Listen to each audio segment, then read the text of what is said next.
பழனி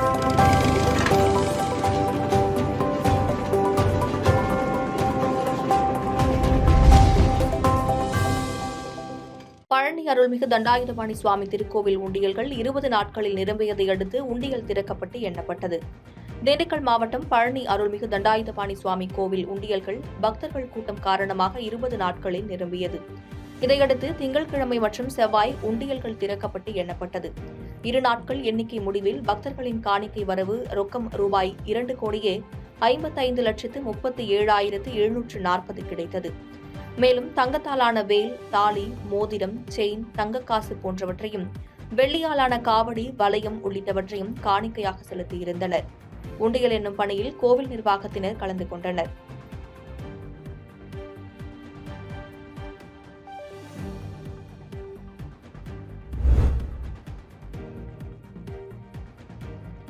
காஞ்சிபுரம் ஆதிகாமாட்சி எனப்படும் ஆதிபீட பரமேஸ்வரி காளிகாம்பாள் கோவிலில் மகா கும்பாபிஷேகம் வெகு விமர்சையாக நடைபெற்றது. காஞ்சிபுரத்தில் பழமையும் வரலாற்று சிறப்பும் வாய்ந்த ஸ்ரீ ஆதி காமாட்சி அம்மன் என்னும் ஆதிபீட பரமேஸ்வரி காளிகாம்பாள் கோவில் கும்பாபிஷேகம் வெகு சிறப்பாக நடைபெற்றது. முன்னதாக யாகசாலை பூஜைகள் நடைபெற்று தீபாராதனைகள் நிறைவு பெற்றன. பிறகு புனித நீர் குடங்கள் சிவாச்சாரியார்களால் மங்கள மேள வாத்தியங்களுடன் எடுத்துச் செல்லப்பட்டு மகா கும்பாபிஷேகம் நடைபெற்றது. இதனைத் தொடர்ந்து மூலவர் காளிகாம்பாளுக்கு பரிவார தெய்வங்களுக்கும் சிறப்பு அபிஷேகம் நடைபெற்றது. கும்பாபிஷேக விழாவில் சுற்றியுள்ள பல்வேறு பகுதிகளில் இருந்து ஆயிரக்கணக்கான பக்தர்கள் கலந்து கொண்டனர்.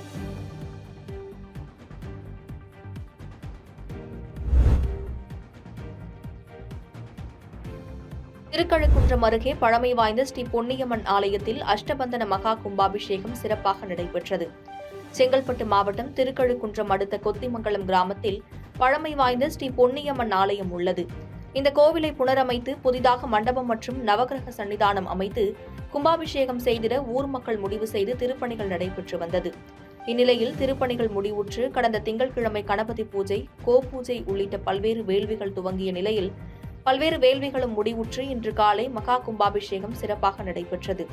முன்னதாக யாகசாலையில் உள்ள புனித நீர் உள்ள கலசத்தை சிவாச்சாரியார்கள் வேத மந்திரங்கள் முழங்க கோபுர விமானத்திற்கு எடுத்து சென்று மூலவர் அம்பாளுக்கும் புனித நீர் ஊற்றி கும்பாபிஷேகம் நடைபெற்றது. இதில் திரளான பக்தர்கள் கலந்து கொண்டு அம்மனை தரிசனம் செய்தனர். அதனைத் தொடர்ந்து பக்தர்களுக்கு அன்னதானம் வழங்கப்பட்டது.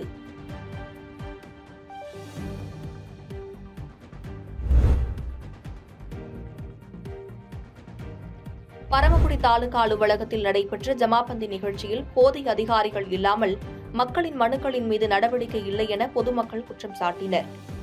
ராமநாதபுரம் மாவட்டம் பரமக்குடி வட்டாட்சியர் அலுவலகத்தில் இன்று முதல் 8 நாட்களுக்கு ஜமாபந்தி நடைபெற உள்ளதாக கூறப்படும் நிலையில் மாவட்ட வழங்கல் அலுவலர் மாரிச்செல்வி தலைமையில் ஜமாபந்தி நிகழ்ச்சி நடைபெற்றது.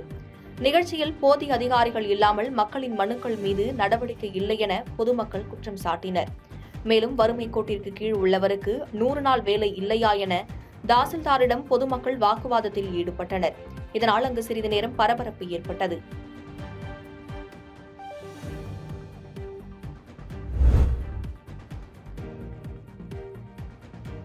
கோயம்பேட்டில் மசூதி இடிப்பை எதிர்த்து போராட்டத்தில் ஈடுபட்ட 100க்கும் மேற்பட்ட இஸ்லாமியர்களை போலீசார் கைது செய்தனர். சென்னை கோயம்பேடு சேமாத்தம்மன் நகர் 3வது செக்டார் பகுதியில் மஸ்ஜித்-இ ஹிதாயா என்ற மசூதி அமைந்துள்ளது. சென்னை பெருநகர வளர்ச்சி குழுமத்திற்கு சொந்தமான இடத்தில் கட்டுமான ஒப்புதல் இல்லாமல் கட்டப்படுவதாக கடந்த 2020ஆம் ஆண்டு உள்ளூர் அதிகாரிகளால் இந்த மசூதியின் கட்டுமான பணிக்கு தடை விதிக்கப்பட்டது. ஆனால் அதை மீறி சட்டவிரோதமாக மசூதி கட்டப்பட்டதாக சென்னை உயர்நீதிமன்றத்தில் வழக்கு தொடரப்பட்டது. இந்த வழக்கை விசாரித்த உயர்நீதிமன்றம் மசூதி ஆக்கிரமிப்பு நிலத்தில் கட்டப்பட்டதை உறுதி செய்ததுடன் அதனை இடிக்குமாறு கடந்த ஆண்டு நவம்பர் மாதம் உத்தரவிட்டது.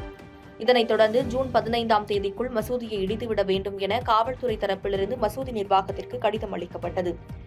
இன்று சென்னை கோயம்பேடு பேருந்து நிலையத்தில் எதிரே உள்ள அம்பேத்கர் சிலை அருகில் நூற்றுக்கணக்கான இஸ்லாமியர்கள் ஒன்று கூடி மசூதி இடிப்பிற்கு எதிராக போராட்டம் நடத்தினர். இதனால் நூற்றுக்கணக்கான போலீசார் பாதுகாப்பிற்காக குவிக்கப்பட்டனர். பின்னர் போராட்டத்தில் ஈடுபட்ட நூற்றுக்கணக்கான இஸ்லாமியர்கள் கைது செய்யப்பட்டனர். பாதகம் செய்பவரை கண்டால் நாம் பயங்கொள்ளலாகாது பாப்பா, மோதி மிதித்து விடு பாப்பா, அவர் முகத்தில் உமிழ்ந்து விடு பாப்பா. அண்மை செய்திகளை உடனுக்குடன் தெரிந்து கொள்ள இணைந்திருங்கள் இயம்நாடு தொலைக்காட்சியுடன்.